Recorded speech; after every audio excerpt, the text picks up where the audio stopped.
Introduce myself, or no? Hi, I'm Aaron Schock, That's Congressman Aaron from Schock, Illinois. Congressman from Illinois. That's Number right. one And- in India. Thank you. Thank you for that. With all my friends. That's Randall Halgren. Yes. He's a Randy. member of Congress from Illinois. That's correct. Thank you very much. Great to be here. What did you make of this, Randall?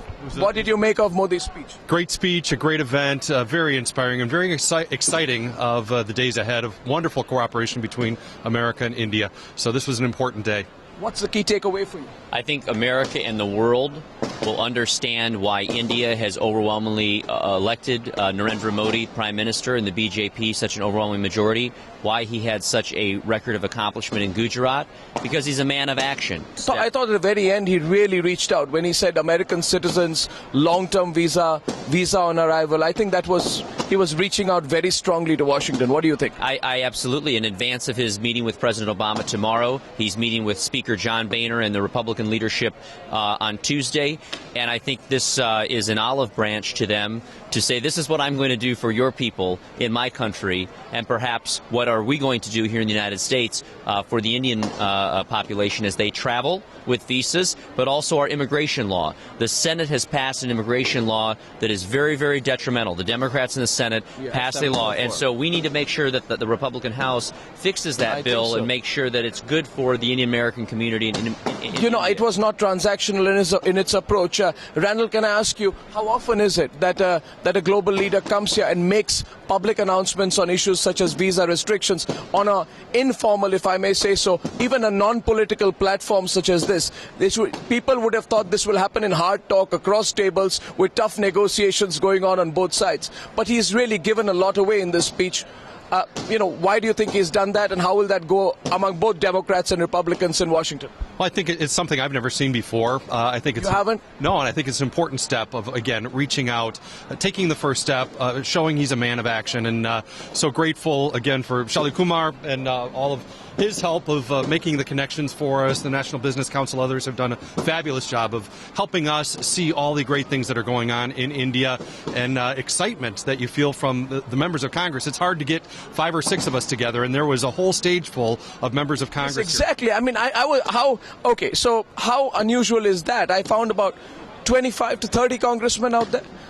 Does that happen often at a public event like this for a foreign dignitary? Never. I don't know a single foreign leader who has come to New York City or Washington, D.C. for that matter, that has had 30 members of Congress in the House and the Senate on stage. Why were they there?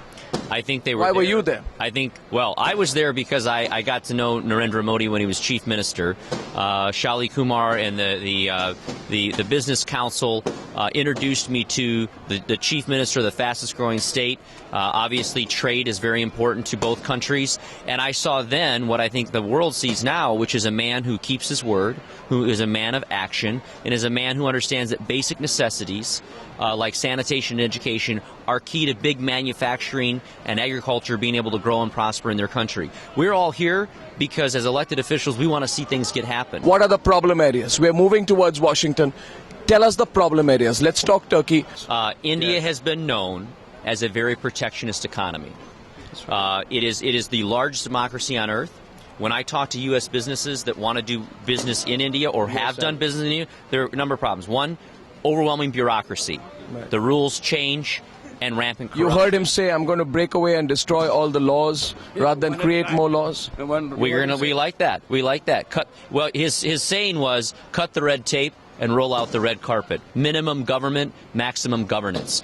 And we hear a lot of rhetoric in the United States. He's a man of action. He did it in Gujarat. When I met with the head of Ford, India, it was in Gujarat. How's the business community buying into it? How long will the honeymoon last? Well, he's meeting with the CEO of the largest company in my district, Caterpillar Tractor Company, which has huge operations in India. And our CEO, Doug Oberhelman, is very excited about meeting with him for dinner this week in Washington, D.C. Motorola, Abbott Laboratories, big U.S. companies are wanting to meet with him. They're not meeting with the heads of other large countries. They're coming to Washington, D.C. to his platform. They aren't requiring him to come to their business headquarters. They're coming to him, the seat of government, to talk to them about their interest in investing in their country, in India, so long as he can cut through the red tape, he can root out the corruption, and uphold the rule of law in courts. If that's the case, not only will U.S. businesses want to invest in India, but we're going to want to work with him on national security more so than Pakistan. The reason that we haven't done that in the past is because we haven't had a willing partner. We haven't had a leader in India who could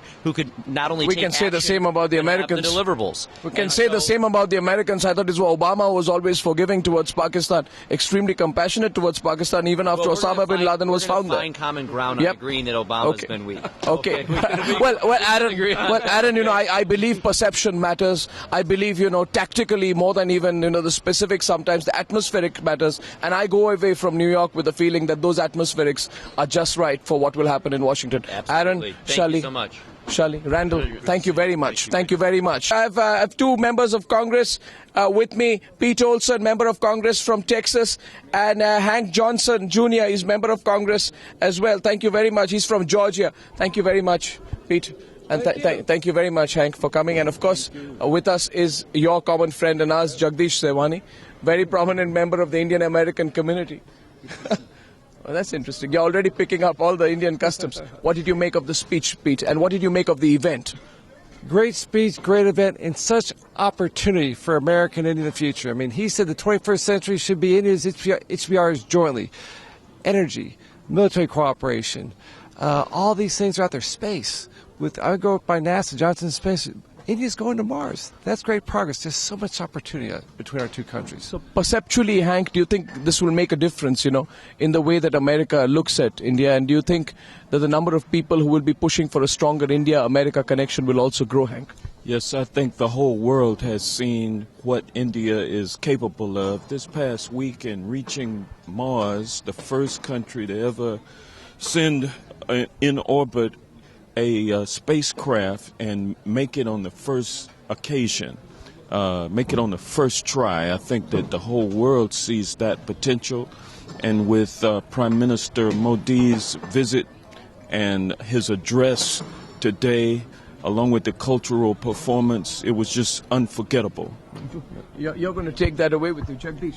Yes, of course. Now the world has to realize that India has arrived on world arena.